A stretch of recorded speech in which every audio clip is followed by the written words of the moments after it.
होना चाहिए, मैक्सिमम होना चाहिए। बस दो चीज़ों का क्या तुम्हें ख्याल रखना, एक जिसको तुम्हें लार्जेस्ट करना है, यहाँ पर लार्जेस्ट क्या है, रेक्टेंगल, यानी उसका एरिया क्या है, मैक्सिमम। गिवन क्या है, बस ये देखो गिवन क्या है, पेरीमीटर। और जो चीज़ बेटा इसमें गिवन होती है उसी को हम लोग क्या रखते हैं, वो कांस्टेंट रखते हैं। पेरीमीटर यहाँ पर गिवन है, गिवन का मतलब ये क्या हो गया, कांस्टेंट। ठीक है, तो सबसे पहले तो एक इस तरीके से रेक्टेंगल बना लो। रेक्टेंगल में दो साइड, 4 साइडें होती टोटल, अपोजिट साइडें सेम होती है, ये दोनों एल एल, और ये तुम्हारे पास हो गया बी। ठीक है, एरिया का फार्मूला क्या होगा, एरिया इज इक्वल टू क्या होता है, लेंथ इनटू ब्रेथ। और पेरीमीटर का फार्मूला क्या होता है, two side 2 into L plus. अब देखो जो तुमको गिवन है, इतना ध्यान रखो, जो गिवन है उसका और जो मैक्सिमम या मिनिमम है, इन दोनों का रिजल्ट हमको इन्हीं दोनों का रिलेशन बनाना है। कैसे रिलेशन बनाओगे, एरिया देखो दो चीज़ों पे डिपेंड है, किस पे डिपेंड है बोलो, लेंथ और ब्रेथ पे। पेरीमीटर भी तो इन्हीं दोनों चीज़ों पे डिपेंड होता है। हमें गिवन क्या किया, हमें गिवन पेरीमीटर दिया, यानी यहाँ से हम एल और बी किसी एक की वैल्यू निकाल लें। यानी अगर हम यहाँ से एल प्लस बी की निकालें तो ये कितना आ जाएगा बोलो, पी बाई टू आ जाएगा। फिर यहाँ से बी की वैल्यू निकाल लो तो पी बाई टू, और माइनस में कितना आ जाएगा बोलो, एल। इस वैल्यू को अगर हम इस एल की जगह रख दें, बी की जगह, बी की जगह रख दोगे कितना आ जाएगा बोलो, एल, और इसके साथ आ जाएगा पी बाई टू माइनस। यानी अगर हम यहाँ से मल्टीप्लीकेशन करा दें तो पी एल बाई टू आ जाएगा, और एल इंटू एल क्या हो जाएगा। इक्वेशन हमारे पास ये बन गई। अब एरिया केवल किस पे डिपेंड है, केवल और केवल लेंथ पे डिपेंड है। तो यहाँ से D A by D L जब निकालोगे तो एल का डिफरेंशिएशन 1 हो जाएगा, क्या बचेगा, ओनली पी बाई टू बचेगा।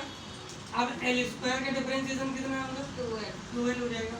फिर क्या लिखोगे, for the value of L D P upon D L is equal to 0।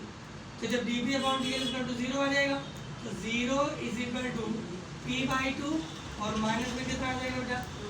अगर हम यहाँ से p बाई टू को उसी तरह रखें, 12 को केवल इधर लिया तो क्या इसमें p is equal to 4 into L आ जाएगा, या अगर हम यहाँ से l is equal to p by 4 लिख सकते। अगर हम 4 को नीचे लिया तो p बाई 4 हो जाएगा। अब डबल डेरिवेटिव अगर यहाँ से निकाल लो, टेकिंग अगेन डेरिवेटिव, तो जब अगेन डेरिवेटिव ले लोगे डेरिवेटिव, तो यहाँ से इस बार निकाल D A by D L ये निकाली, इसका लिख दिया तो डी टू ए अपॉन में कितना आ जाएगा, डी एल टू। अब देखो पी क्या है, कांस्टेंट है, कांस्टेंट जब उनका डिफरेंशिएशन कितना होता है, 0। क्या बचेगा बोलो, ओनली 2 बचेगा। माइनस क्या बचेगा, माइनस मतलब लेस देन 0, इसका मतलब कि जो भी तुम्हारा एरिया होगा, एरिया कैसा रहेगा, maximum. Area will be maximum. तो एरिया मैक्सिमम कब होगा, जब तुम्हारे पास पेरीमीटर किसके इक्वल होगा बोलो, 4l के इक्वल होगा, या फिर लेंथ किसके इक्वल होगी बोलो, p बाई 4 के इक्वल होगी। अब लेंथ की वैल्यू p बाई 4 यहाँ पर रख दो इस जगह पे, तो यहाँ से कितना आ गया, यहाँ से लेंथ की वैल्यू p बाई 4, जब p is equal to 4l रख दो तो l is equal to l plus b is equal to p की जगह कितना रख दिया हमने 4l, और अपॉन में कितना आ गया, कैंसिल कर दो, l plus b is equal to 12 हो गया।